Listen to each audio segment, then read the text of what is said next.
ಕಾಟ ಮೇಲೆ ಕುಂತಿದ್ಲಂತ ಸೊಸಿ. ಎಲ್ಲಿ ಕುಂತಿದ್ದಳ್ರಿ? ಕಾಟ ಮೇಲೆ. ಅತ್ತಿ ಸೋಫಾ ಮೇಲೆ ಕುಂತಿದ್ಲಂತ. ಓಯ್, ನಾ ಸೋಫಾ ಮೇಲೆ ಕುಂತು ನೀ ಕಾಟ ಮೇಲೆ ಕುಂದಿರ್ತಿ ಏನನ್ನಕತ್ತೇಳ್ರಿ? ನಾ ಮತ್ತೆ ಎಲ್ಲಿ ಕುಂದಿರ್ಬೇಕ್ರಿ? ಹೋಗಿ ಮ್ಯಾಳ್ಗೆ ಮೇಲೆ ಕುಂದಿರ್ಬೇಕಾ? ಅತ್ತಿಯರ ಮತ್ತು ನೀವು ಸೋಫಾ ಮೇಲೆ ಕುಂತೀರಿ, ನಾ ಕಾಟ ಮೇಲೆ ಕುಂತೀನಿ. ನಾನಾ ಕಾಟ ಮೇಲೆ ಕುಂತು ನೀ ಎಲ್ಲಿ ಕುಂದಿರ್ತಿ ಅಂದಾಗೆ. ನೀವು ಕಾಟ ಮೇಲೆ ಕುಂತರ ಒಂದು ಮಣಿ ತೊಗೊಂಡು ಮಣಿ ಮೇಲೆ ಕುಂದಿರ್ತೀನಿ ರೀ. ನಾನಾ ಮಣಿ ಮೇಲೆ ಕುಂತು ನೀ ಎಲ್ಲಿ ಕುಂದಿರ್ತಿ? ನಾನು ಚಾಪಿ ಹಾಕ್ಕೊಂಡು ಚಾಪಿ ಮೇಲೆ ಕುಂದಿರ್ತೀನಿ ರೀ. ನಾನಾ ಚಾಪಿ ಮೇಲೆ ಕುಂತು ನೀ ಎಲ್ಲಿ ಕುಂದಿರ್ತಿ ಅಂತಿದ್ದ ಅತ್ತಿ. ನಾ ಹಂಗೆ ಕಲ್ಲು ಮೇಲೆ ಕುಂದಿರ್ತೀನಿ ರೀ. ನಾನಾ ಕಲ್ಲು ಮೇಲೆ ಕುಂತು ನೀ ಎಲ್ಲಿ ಕುಂದಿರ್ತಿ ಅಂತೇವ. ನಾ ಮಣ್ಣಾಗ ಅಡಗಿಸ್ತತಿದ್ದ. ನಾನಾ ಕಲ್ಲು ಮೇಲೆ ಕುಂತು ನೀ ಎಲ್ಲಿ ಕುಂದಿರ್ತಿ? ಅತ್ತಿಯರ ನೀವು ಕಲ್ಲು ಮೇಲೆ ಕುಂತ್ರ ನಾನು ಕಲ್ಲು ತೆಗೆದು ಒಂದು ತೆಗೆದು ತೆಗ್ಗಿನೇ ಕುಂದಿರ್ತೀನಿ ರೀ ಅಂದಕ್ಕೆ. ಮತ್ತು ನಾನಾ ತೆಗ್ಗಿನೇ ಕುಂತು ನೀ ಎಲ್ಲಿ ಕುಂದಿರ್ತಿ? ನೀವು ತೆಗ್ಗಿನೇ ಕುಂತ್ರ ಮಣ್ಣು ಹಾಕಿ ಅದ್ರ ಮೇಲೆ ಕಲ್ಲಿಟ್ಟು ಅದ್ರ ಮೇಲೆ ಕುಂದಿರ್ತೀನಿ ಅಂದಂತಕ್ಕೆ. ಅರ್ಥ ತಾನೇ ಹೇಳ? ನಾ ಅಂದು ನಮ್ಮನ್ನ ಎಲ್ಲಿ ಅಡಗಿಸ್ತದ್ರಿ? ಮಣ್ಣಾಗ ಅಡಗಿಸ್ತದ. ಅದಕ್ಕೆ ನಾ ಅನ್ನಬಾರ್ದು. ಇರೋ ತನಕ ನಾ ನಾ ನಾ ನಾ ಅನ್ನೋದು. ನಿಮಗೆ ಒಂದು ಘಟನೆ ಹೇಳ್ತೀನಿ ಕೇಳ್ರಿ. ಇದು ಒಮ್ಮೆ ನಾ ಅನ್ನೋದು ಇದು ಹೋದಂಗೆ ಮಾಡಿರ್ತದ, ಹೋಗಿರೋದಿಲ್ಲ. ಇದು ಅಲ್ಲೇ ಇರ್ತದ್ರಿ. ಹೆಂಗಿರ್ತದ್ರಿ? ಅತ್ತಿ ಮನೆಗೆ ಅಳಿಯ ಹೋಗಿದ್ದಂತ. ಎಷ್ಟು ದಿವಸ ಇರ್ಬೇಕ್ರಿ ಅಳಿಯ? ತಂಗಿ ಎಷ್ಟು ದಿವಸ ಇರ್ಬೇಕು? 8 ತಿಂಗಳ. ಹೊಲ ಮನೆಗೆ ಗೊತ್ತಿಗೆ ಹೆಚ್ಚು ಹೋಗ್ಬೇಕ. ನಾವು ಬರೋ 2,000 ರೂಪಾಯಿ ಬರ್ತಾವೆ, ಅವ್ನು ತೊಗೊಂಡು ಹೋಗ್ಬೇಕನ ಕಡೆವ. ಎಷ್ಟು ದಿವಸ ಇರ್ಬೇಕು ಅಳಿಯ ರೀ? ಎಷ್ಟು ದಿವಸ ಇರ್ಬೇಕು ರೀ? 2 ದಿನ 3 ದಿವಸ ಇದ್ರೆ ಅವನು ಊಟ ಮಾಡ್ಕೋಬೇಕು. ನೀವು ಹೆಂಗೆ? ಅಳಿಯ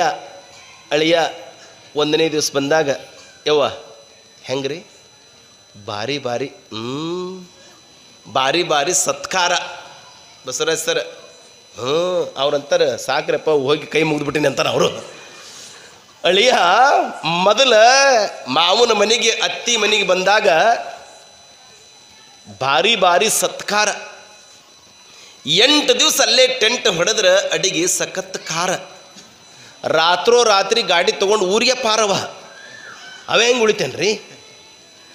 1ನೇ ದಿವಸ ಅಳಿಯ ಬಂದಾನಂದ್ರೆ ಯವ್ವ ಈ ಕಡೆ ನೋಡಿ, ಅವನಿಗೇನಂತಾರ? ಹಾಕು ಮಣಿ. ಎದಕ್ಕೆ ರೀ? ಊಟಕ್ಕೆ ಕುಂದ್ರಾಕ 1ನೇ ದಿವಸ ಹಾಕು ಮಣಿ, 2ನೇ ದಿವಸಕ್ಕೆ ನೂಕು ಮಣಿ, 3ನೇ ದಿವಸಕ್ಕೆ ಇವಿಗೆ ಯಾಕೆ ಮಣಿ ಅನ್ನೋದ್ರೊಳಗನ ಮನಿ ಬಿಟ್ಟಿರ್ಬೇಕು ಅಳಿಯ. ಇವು 8 ತಿಂಗಳಲ್ಲೇ ಟೆಂಟ್ ಹೊಡೆದ್ರೆ ಅದು ಹೆಂಗಾದೈತ್ರಿ? ಈಗ ಅಪ್ಪವರು ನಾವೊಂದು 8-10 ದಿವಸ ಇಲ್ಲಿ 11 ದಿವಸ ಪ್ರವಚನಕ್ಕೆ ಬಂದೀನಿ. ಭಾಳ ಪ್ರೇಮ ಮಾಡ್ಯಾರ ಅಪ್ಪವ್ರು ನನಗೆ. ನಿಜವಾಗಲೂ ಆ ಪ್ರೀತಿ ಆ ಪ್ರೇಮಕ್ಕೆ ಪದಗಳೇ ಸೋತು ಹೋಗ್ತಾವೆ. ಮತ್ತು ಅಪ್ಪವ್ರು ಇಟ್ಟು ಚಲೋ ಪ್ರೇಮ ಮಾಡಕತ್ಯಾರ. ಮತ್ತು ನಾನು ಇಲ್ಲೇ ಇರ್ತೀನಿ ರೀ, ಮೈಕು ಚಲೋ ಅದಾವ, ನಾ ಇಲ್ಲೇ ಇರ್ತೀನಿ ಅಂದ್ರೆ ಈ ಮ್ಯಾಟ್ನೇ ಅವ, ಈ ವೇದಿಕೆ ಅವ, ಯಾವಾಗ ಮುಗಿದೈತು ಒಳಗೆ ಗಂಟು ಕಟ್ಟಿಟ್ಟೇನಂತ ಅವ ಅಂತಾನ ಏನ್ರಿ? ಯಾವುದೇ ಊರಿಗೆ ಬರಬೇಕಾದ್ರೆ ಬೇರೆ ಸ್ವಾಗತ ಬೋರ್ಡ್ ನೋಡಿ ಬರಬಾರದ್ರಿ. ಅದ್ರ ಹಿಂದೊಂದು ಬರದಾರ ಅವು ಏನಂತ್ರಿ? ಹೋಗಿ ಬನ್ನಿ. ಬೇರೆ ನಾವು ಸ್ವಾಗತ ಬೋರ್ಡ್ ನೋಡಿ ಕುಂತ್ರೆ ಹೆಂಗ್ರಿ? ಅವ 8 ತಿಂಗಳ ಟೆಂಟ್ ಹೊಡೆದ ನೀವ ಅಳಿಯ. ಅತ್ತೆರಂತ ತಿಳ್ಕೊರಿ, ಅಕ್ಕರಂತ ತಿಳ್ಕೊರಿ. ಅಕ್ಕ ಚಲೋ ಮಾಡಿ ಹಾಕಾಕಿ ಮಾವ ತಂದು ಹಾಕಾವ. ಇವ ಮುಂದೆ ತಿಳ್ಕೊಬೇಕಟ್ಟ ನೀವು ಟಿಮ್. ಒಂದು ದಿವಸ ಗಂಡ ಹೆಂಡತಿ ಇಬ್ರು ಅಂತಾರು, ಅಲ್ಲ ನಿಮ್ಮ ತಮ್ಮ ಊರು ಬಿಟ್ಟು ಬಂದಾನ, ಊರಿಗೆ ಹೋಗೋಲ್ಲವ. ನಾ ಹೆಂಗೆ ಹೇಳ್ರಿ? ಊರು ಬಿಟ್ಟು ಬಂದವ್ರು ತಿಳಿದು ಹೋಗ್ಬೇಕ್ರಿ. ಹೌದ್ರಿ? ಇಬ್ಬರು ಗಂಡ ಹೆಂಡತಿ ಅಂದರು. ನೋಡು, ಇವತ್ತು ನಾನೊಂದು ವಿಚಾರ ಮಾಡ್ತೇನೆ. ಏನು? ನಿನ್ನ ನಾನು ದಮ್ ದಮ್ ದಮ್ ದಮ್ ಏನು ಮಾಡ್ತಾನಂತ್ರಿ? ಬಡಿತೀನಿ. ಹೆಣ್ಮಗಳಂದು ಓಯ್ ದಮ್ ದಮ್ ದಮ್ ದಮ್ ಬಡೇಕ. ನಮ್ಮಪ್ಪ ಕಮ್ ನೋಟ್ ಎಣಿಸ್ಕೊಟ್ಟ ನಿನಗೆ. ಹೊಂಡ ಕೊಟ್ಟಾನ, ರೊಕ್ಕ ಕೊಟ್ಟಾನ, ಬಂಗಾರ ಕೊಟ್ಟಾನ. ಹೊಡೆಯೋದಂದ್ರೆ ಆಗೋದು ಮಾತು ಒಂದು. ಅವಾಗ ಅಂತ ನಾವು ಹೊಡೆಯೋದೊಂದು ನಿನ್ನ ಹೊಡೆಯೋದಿಲ್ಲ. ಹತ್ತಿ ಚೀಲ ಅಂತಿರಲ್ಲ, ಹತ್ತಿ ಚೀಲನ ದಮ್ ದಮ್ ದಮ್ ದಮ್ ಬಡಿತೀನಿ. ನೀನೊಂದು ತಟ್ಟಗೆ ಇಲ್ಲಿ ನಾನು ನೋಡ್ರಿ ಸ್ವಲ್ಪ ಬಾಯ ಅಂತ ತೊಗೊಂಡು ಕಣ್ಣಿಗೆ ಒರೆಸ್ಕೊಂಡು ಹೋಳಿ ಗೊಬ್ಬಿ ಮಾಡ್ಬೇಕು ನೋಡು ಅಂದ. ಸರಿ ಬಿಡು. ಇವ ಹಿಂಗೆ ಬರೋದಕ್ಕೆ ಇವ ಹತ್ತಿ ಚೀಲ ದಮ್ ದಮ್ ದಮ್ ದಮ್ ದಮ್ ಬಡೆ, ಹತ್ತಿ ಚೀಲ ದಮ್ ದಮ್ ದಮ್ ಬಡಿದ್ರೆ ಕಣ್ಣ ನೀರು ಬರ್ತಾವನೋ ತಂಗಿ? ಮತ್ತು ಯಾರು ಬಿಡಿಬೇಕು? ಮಮ್ಮಿಗೆ ಬಿಡಿಬೇಕಂತ. ಯವ್ವ, ಹತ್ತಿ ಚೀಲ ದಮ್ ದಮ್ ದಮ್ ಬಡ್ದ, ಹೆಣ್ಮಗಳು ಬಾಯ ನೋವುಗಳು ತೊಗೊಂಡು ಕಣ್ಣಿಗೆ ಒರೆಸ್ಕೊಂಡು ಅಳಾಕತ್ತಿಲ್ಲವ. ಇವ ಬಂದ, ಏ ಮಾವ, ಯಾಕ ನೀ ಅಕ್ಕನ ಹಿಂಗೆ ಬಡ್ದ ನಾ ಊರಿಗೆ ಹೊಕ್ಕಿ ನೋಡಂದವ. ಮತ್ತು ಇವ್ರಿಗೆ ಇಟ್ಟಬೇಕಾಗಿತ್ತಲ್ರಿ. ಯಾವಾಗ ಊರಿಗೆ ಹೊಕ್ಕಿ ನಂದ ಒಂದು ಡಬ್ಬಿ ತಗೊಂಡ್ರಿ ಅವ. ಡಬ್ಬಿ ಒಳಗೆ ಅನ್ನ ಜುಣುಕ, ಏಟು ಏ ಅಂದ್ರೆ ಅನ್ನ, ಜಡ್ ಅಂದ್ರೆ ಜುಣುಕ, ಕಟ್ಟಿ ಕೊಟ್ಟರು. ಹೋಗಿ ಬಾ ತಮ್ಮ ಅಂದರು. ತಗೊಂಡು ಹೊರಟ. ಬಿ ಗುಡಿಯಾಗ ಭೀಮರಾಯನ ಗುಡಿ ಅದಲ್ಲ, ಅಲ್ಲಿ ಕುಂತು ಚಂದ ಕತ್ತರಿಸಿ ಬಡ್ದದನ. ಆ ಕಡೆ ಏನು ಊರಿಗೆ ಹೋಗ್ಲಿಲ್ರಿ. ಸಂಜೆ ಮುಂದೆ ಕತ್ತಲದಾಗನ ಮತ್ತೂ ಬಂದು ಶಾಪುರದಾಗ ಅವ್ರ ಮನ್ಯಾಗ ದೇವ್ರ ಮನ್ಯಾಗ ಕುಂತು ಮಗ ಇವ. ಅದೇನಂತಾರ, ಇದೀ ಕರ್ಕೊಂಡು ಮದುವೆಗೆ ಹೋದ್ರೆ ಇದ್ದಿದ್ದು ತಿಂದು ಎದುರಿಗೆ ಬಂದು ಬಂದಿತ್ತಂತ. ಇವ ದೇವ್ರ ಮನ್ಯಾಗ ಬಂದು ಕುಂತ. ರಾತ್ರಿ ಗಂಡ ಹೆಂಡತಿ ಒಂದೊಂದು ತಾಟು ಮುಂದಿಟ್ಕೊಂಡು ಊಟ ಮಾಡಬೇಕು ಅಂತ ಎ ಟು ಜಡ್ ನೀಡಿಕೊಂಡ್ರು. ಗೊತ್ತತ್ತಲ್ಲ ನಿಮ್ಗೆ ಎ ಟು ಜಡ್ ಅಂದ್ರೆ? ಏ ಅಂದ್ರೆ ಅನ್ನ, ಜೋಣಕ, ಮುಂದೆ ನಾಳೆ ಗಂಡಗೆ ಅದ ಮಾಡಿ ಹಾಕ್ಬೇಕು ನೋಡಿ ನೀನು ಏನ್ರಿ. ಹಿಂಗೆ ನೀಡಿಕೊಂಡು ಹಿಂಗೆ ಊಟ ಮಾಡಬೇಕು ಅಂತ ಹಿಂಗೆ ಕುಂತಿದ್ರು. ರೀ ಅಂದು, ಯಾಕ? ನನಗೆ ಯಾಕೋ ಒಂದು ನಮೂನೆ ಅನ್ಸಕತ್ತೈತಿ ನೋಡ್ರಿ. ಹೌದು, ನನಗೂ ಒಂದು ನಮೂನೆ ಅನ್ಸಕತ್ತೈತಿ. ಯಾಕ? ನಮಗೆ ಬೇಕಾದವ್ರು ಹೋದ್ರೆ, ನಮ್ಮ ಮನಸ್ಸಿನ್ಯಾಗ ನಾವು ಯಾರನ್ನು ಭಾಳ ಹಚ್ಕೊಂಡಿರ್ತೀವಿ ನೋಡು, ಅವ್ರು ಬಿಟ್ಟು ಹೋದ್ರೆ ಮನಸ್ಸಿಗೆ ಒಂದು ಸ್ವಲ್ಪ ತಳಮಳ ಕಳವಳ ಆಕೈತ್ರಿ. ಬ್ಯಾಡಾದ್ರೆ ಹೋದ್ರೆ ಮೈಯನ್ ಕಜ್ಜಿ ಹೋದಂಗೆ ಆಕೈತ್ರಿ. ಇವರಿಬ್ಬರೂ ಹಿಂಗೆ ಅನ್ನಕತ್ತಿದ್ರು. ಯಾಕ? ಇಲ್ಲ, ನಿಮ್ಮ ತಮ್ಮಿಲ್ಲ, ನನಗೆ ಯಾಕೋ ಊಟ ಮಾಡೋಕೆ ಮನಸ್ಸು ಬರಲಾಗ್ಯದ. ಹೌದ್ರಿ, ನನಗೂ ನಮ್ಮ ತಮ್ಮಿಲ್ಲ, ಊಟ ಮಾಡೋಕೆ ಮನಸ್ಸು ಬರಲಾಗ್ಯದ ಅಂತ ಇಬ್ಬರು ಅನ್ನುವಾಗ ಇವ ಎಲ್ಲಿ ಕುಂತಿದ್ರಿ? ಅವ ದೇವ್ರ ಮನ್ಯಾಗ ಕುಂತಿದ್ದ. ಎಕ್ಕಾನ ಇಲ್ಲೇ ಇದೀನಿ ಅಂದವ. ತಮ್ಮ, ಯಾಕೆ ನೀವು ಊರಿಗೆ ಹೋಗಿಲ್ಲ ಅಂತ ಅವ್ರ ಅಕ್ಕ ಕೇಳಿಲ್ಲು. ಈಗ ಒಂದು ಸ್ವಲ್ಪ ಮಾತಾಡ್ರಿ ನನ್ನ ಜೊತೆ. ಯಾಕೆ ಹೋಗಿಲ್ಲ? ಅವಾಗ ಅವ ಅಂತಾನ, ಅಕ್ಕ, ಮಾವ ನಿನ್ನ ಹೊಡೆದಂಗ ಮಾಡಿದ್ದ. ಹೊಡೆದಿರಲಿಲ್ಲ ಅಂದ್ರಿ ನೀವು ಒಟ್ಟ. ಮಾವ ನಿನ್ನ ಹೊಡೆದಂಗ ಮಾಡಿದ್ದ, ಹೊಡೆದಿರಲಿಲ್ಲ. ನೀ ಅತ್ತಂಗ ಮಾಡಿದ್ದಿ. ಜೋರನ್ರಿ, ನೀವು ಅತ್ತಂಗ ಮಾಡಿದ್ರಿ, ನಾ ಹೋದಂಗ ಮಾಡಿದ್ದೆ. ನಾ ಅನ್ನೋದೇನೈತಲ್ಲ ನಮ್ಮ ಹೃದಯದೊಳಗೆ, ಅದು ಹೋದಂಗೆ ಮಾಡಿರ್ತದ. ಬಿ ಗುಡಿಗೆ ಹೋಗಿ ಮತ್ತು ಗುಡಿಯಾಗ ಕುಂತಿರ್ತದೆ ಬಂದದು. ಅದಕ್ಕೆ ಇದನ್ನು ಒಳಗಿಂದ ಕಿತ್ತು ಒಗಿಬೇಕ್ರಿ, ಕಿತ್ತೊಗಿಬೇಕು. ನಂದೇನೈತಿ ದೇವ, ಎಲ್ಲ ನಿಂದೈತಿ, ಎಲ್ಲ. ಎಲ್ಲಿವರೆಗೆ ಈ ಭಾವ ನಮ್ಮಲ್ಲಿ ಬರೋದಿಲ್ಲ, ನಾವು ಎತ್ತರ ಮಟ್ಟಲಿಕ್ಕೆ ಏರ್ಲಿಕ್ಕೆ ಆಗೋದಿಲ್ಲ. ನಮ್ಮ ಗುರುಗಳು ಪುಟ್ಟರಾಜಪ್ಪವರು 732 ವಚನಗಳನ್ನು ಬರೀತಾರೆ. ನಮ್ಮ ಗುರುಗಳು 730.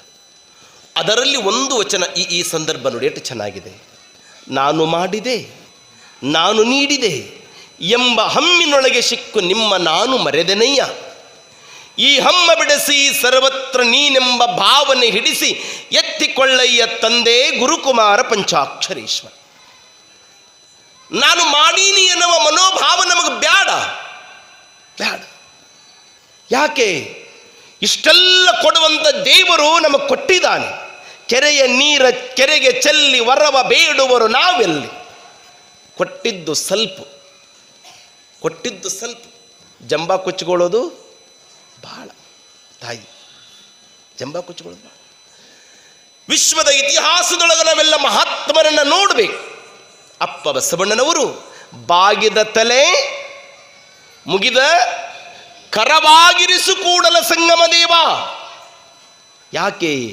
900 ವರ್ಷಗಳಾದರೂ ಸಹಿತ ಬಸವಾದಿ ಪ್ರಮತರ ತತ್ವ ವಿಚಾರಗಳೆಲ್ಲ, ವಚನಗಳೆಲ್ಲ, ಬಸವಾದಿ ಶಿವಶರಣರ ಕಥೆಗಳು, ಶಿವಶರಣರ ಜೀವನದ ಯಶೋಗಾಥೆಗಳು ಇವತ್ತಿಗೂ ಸಹಿತ ಯಾಕೆ ಜೀವಂತಿದಾವಂದರೆ ಅವರ ತಲೆ ಬಾಗಿರ್ತಿತ್ತು, ಮನಸ್ಸು ಪರಿಶುದ್ಧವಾಗಿರ್ತಿತ್ತು. ನಮ್ದು ಹಂಗಲ್ರಿ. ಕೊಟ್ಟಿದ್ದೇನಾದರೂ ನಿರೂಪಣೆ ಮಾಡೋರು ಹೆಚ್ಚು ಕಡಿಮೆ ಅಂದ್ರೆ ಅವನಿಗೆ ತೊಗೊಂಡೇ ಬಿಡ್ತಾರೆ ಕೈ. ಹೆಂಗೆ ಓದ್ತೀಯಪ್ಪ ನೀನು, ನಾನು 501 ಕೊಟ್ಟಿನಿ 201 ಅಂತೀಯಲ್ಲ ಅಂತಾನ. ಹೌದ್ರಿ, ಸ್ವಲ್ಪ ನಾವೆಲ್ಲ ಗಮನ ಇಟ್ಟು ಕೇಳಬೇಕು. ಎಲ್ಲಿವರೆಗೂ ಸಹಿತ ಜೀವನ ಬಾಗುವುದನ್ನು ಚೆನ್ನಾಗಿ ಅರ್ಥೈಸ್ಕೊಳ್ಬೇಕು.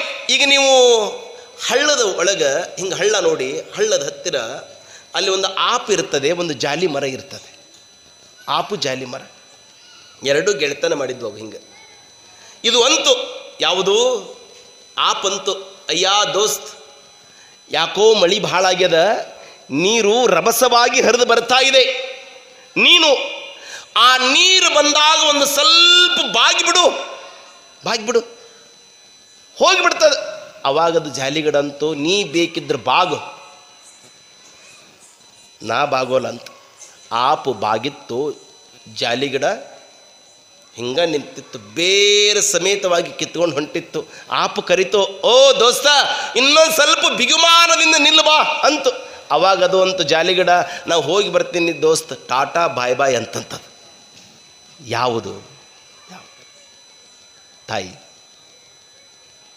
ನನ್ನಲ್ಲಿ ಅಪಾರವಾದ ಪಾಂಡಿತ್ಯ ಇದೆ ಅಂತ ನಾನೇನಾದರೂ ಬೀಗಿಬಿಟ್ರೆ ಬತ್ತುವ ಸಮುದ್ರವನ್ನು ನಾವು ನೋಡಿಲ್ಲೇನು? ನಾನು ಬಹಳ ದೊಡ್ಡ ಎತ್ತರ ಮೇಲೆ ಕುಂತೀನಿ ಅಂದ್ರೆ ಮೇಲಿಂದ ಮುಗಿಲಿನಿಂದ ನಕ್ಷತ್ರ ಬೀಳೋದನ್ನು ನಾವು ನೋಡಿಲ್ಲೇನು ಏನ್ರಿ? ನನ್ನಂಗೆ ಸೌಂದರ್ಯ ಯಾರಿಗೈತ್ರಿ? ನನ್ನಂಥ ಕೇಶ ರಾಶಿ ಯಾರಿಗದವ? ನನ್ನಂಥ ಸೌಂದರ್ಯ ಲಹರಿ ಯಾರಿಗೆ ಐತೆ ಅಂತ ತಿಳ್ಕೊಂಡು ನಾವು ಸೌಂದರ್ಯದ ಮದ ನಮ್ಮಲ್ಲಿ ಬಂತರೂ ಸಹಿತ ಏನಾದರೂ ಈ ಜಗತ್ತಿನೊಳಗೆ ಸೌಂದರ್ಯ ಏನಾದ್ರು, ಮೊನಾಲಿಸ ಏನಾದರೂ, ಎಲ್ಲರೂ ಒಂದು ದಿವಸ ಮಣ್ಣಾಗಿ ಹೋದ್ರಲ್ಲ ತಾಯಿ. ಹಾಗಾಗಿ ಮನುಷ್ಯ ಯಾವಾಗಲೂ ಸಹಿತ ಈ ನಾ ಅನ್ನೋದನ್ನು ಅಳಿದಾಗ ನೀ ಏನು ಅನ್ನೋದು ಗೊತ್ತಾಗ್ತದೆ. ಈಗ ನಿಮಗೊಂದು ಘಟನೆ ಹೇಳ್ತೀನಿ ಕೇಳ್ರಿ. ಸಂಖ್ಯೆ 9 8ಕ್ಕೆ ಕಪಾಳಕ್ಕೆ ರೆಪ್ಪನ ಹೊಡಿತಂತಿಂಗ. ಯಾವುದ್ರಿ? ಎದಕ್ಕೆ ಹೊಡಿತ್ರಿ? 8 ಎದಕ್ಕೆ ಹೊಡಿತ್ರಿ? 7ಕ್ಕೆ ಹೊಡಿತು. 7 6ಕ್ಕೆ, 6 5ಕ್ಕೆ, 5 4ಕ್ಕೆ, 4 3ಕ್ಕೆ, 3 2ಕ್ಕೆ, 2 1 0 ಹೊಡೆಯಲ್ಲ. ಅದು ಹೊಡಿತು ಅಂತ ತಿಳ್ಕೋರಿ. 0ಗೆ 1 ಹೊಡಿತು. 0 ಯಾರಿಗೆ ಹೊಡಿಬೇಕು?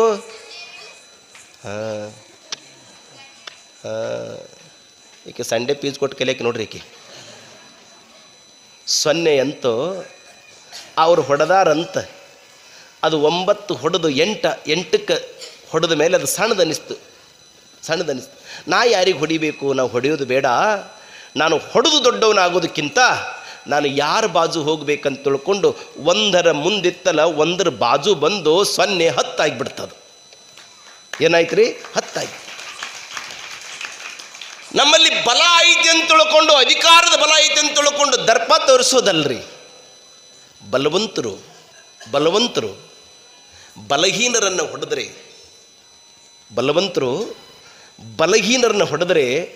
ಬಲವಂತರನ್ನ ಭಗವಂತ ಹೊಡಿತಾರನ್ನೋ ತಲೆಗಿಟ್ಕೋಬೇಕಷ್ಟೆ.